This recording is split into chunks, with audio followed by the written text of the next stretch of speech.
right, ladies and gentlemen, welcome back to Clutch Sports Media with your host, J the Persoective. This is Clutch Monday Review Show. Thank you for joining in. Shout out to y'all for joining me today. I appreciate you. I appreciate you taking the time out to listen to this podcast, especially since we're covering sports. We deal with sports. We cover sports, NFL sports specifically, insider, pretty much just going over everything. So right now we're in the off season. We have trades, and we have holdouts, and we have mini camps, mandatory mini camps that are pretty much about to start. But there's a few notes that I made note of today to bring to you on our Monday review, and we're gonna go with. You remember Juwan James, who was with Denver, did some off-season workouts outside the facility, injured himself. Well, the Baltimore Ravens have signed the offensive tackle to a 2-year, up to $9 million deal contract. Reportedly, Denver's going to take care of the young man, but they cut him, and the Ravens have picked him up to a 2-year contract. Of course, he may not play because of the injury this season, but they have also added another piece to their offensive line. Julio Jones, news broke yesterday, Sunday. I was like, wait, Sunday morning, 9 a.m. Ian Rappaport, shout out to Ian Rappaport and the Rappaport. You know, they break all the good news down for us to let us stay in the loop. I mean, him, Diana Rossini, and a couple other ones that I followed, expressly followed, broke the news that Tennessee agreed to a trade with Atlanta to take Julio Jones, and the deal was Tennessee gets Julio Jones and a 2023 sixth round. The Falcons receive a 2022 second round pick and a 2023 fourth round pick in exchange for Julio. Reportedly, that was the team besides Seattle and Baltimore that were reaching out, because New England was one that I was reporting on, and I stand corrected that they had the least amount of interest. And I was all in with my Patriots going after Julio Jones. But last time, I think we got a receiver from Atlanta. We paid the same amount that Tennessee paid, and he didn't really do too well. Okay, Muhammad. We know. All right. NFC South. Breaking news for the New Orleans Saints. Saints fans, who that nation, stand up. There are rumors Dre Kirkpatrick, cornerback Dre Kirkpatrick, will be making a visit to the Saints. They're hosting him and seeing if they can fulfill the need of a cornerback. The Saints need to get a cornerback. Okay?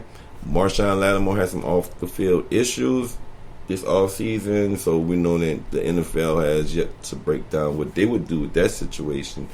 But you let Janoris Jenkins go.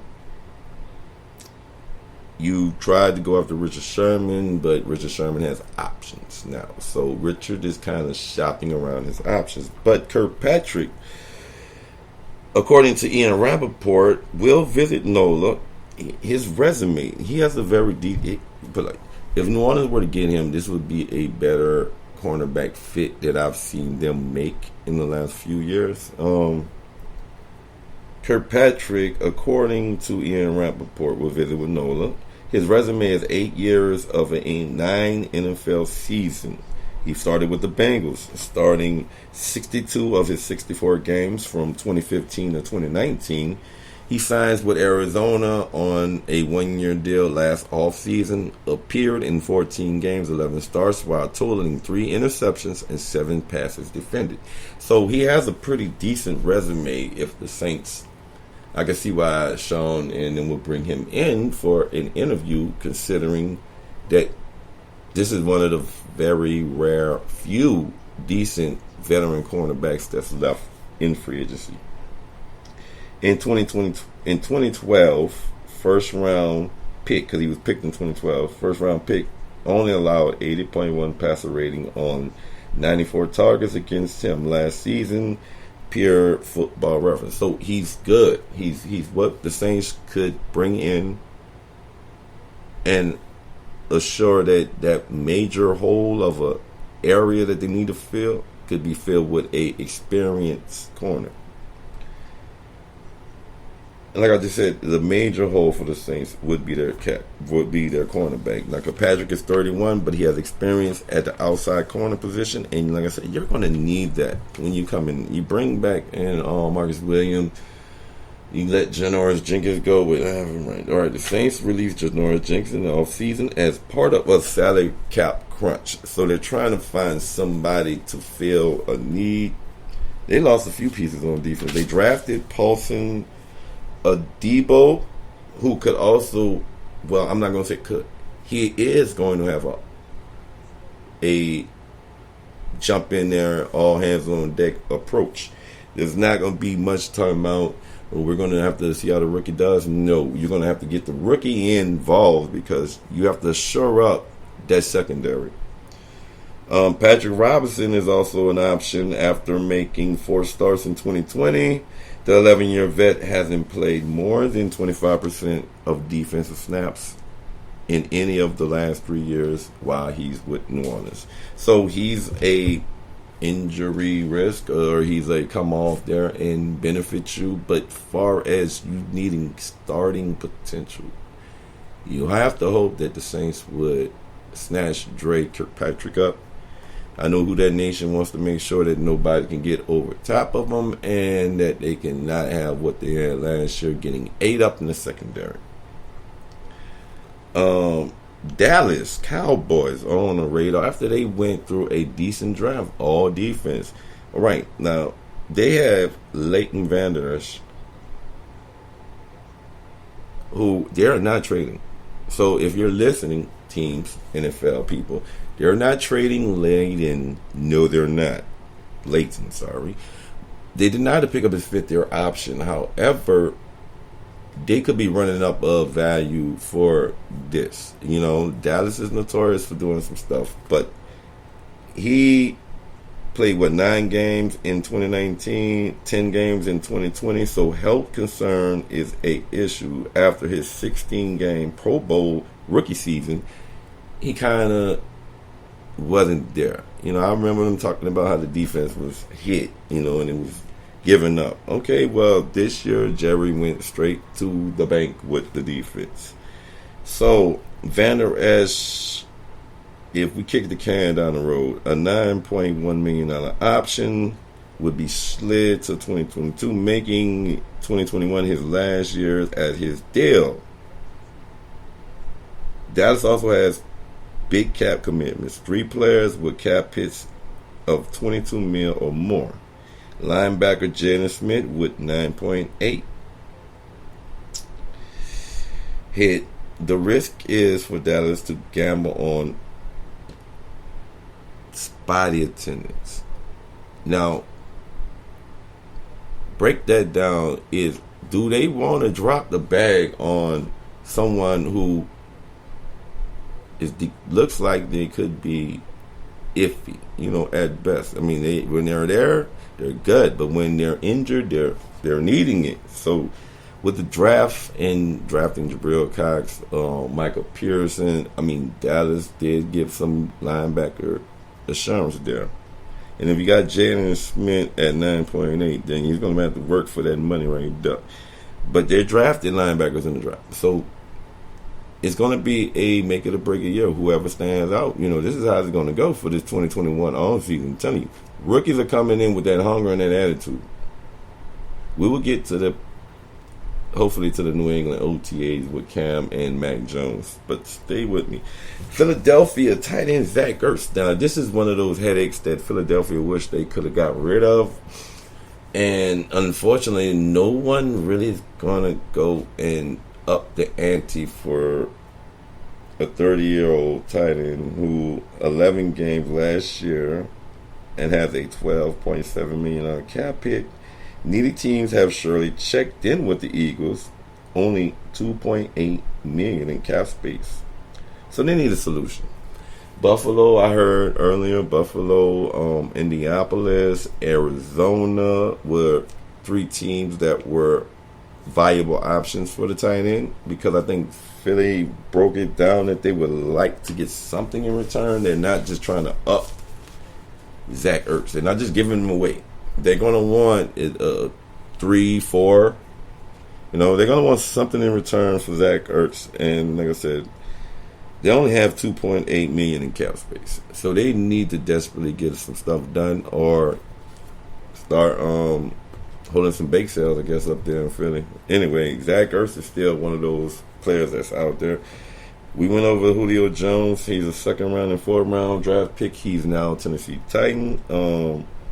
The Packers don't want to trade Aaron Rodgers. That's all it says. Aaron Rodgers. You read about the story about how everything's going on with the Packers, but at the end, they don't want to trade him. They're not trading him. He still has 3 years on his contract. They could lose potentially $30 million. Now, I know that he's supposed to be reporting to OTAs, and if he doesn't, then it's like $93,000 fine. But then also that, I heard that they could waive it, the organization, considering how they want to play it. But I don't see that if Aaron Rodgers holds out.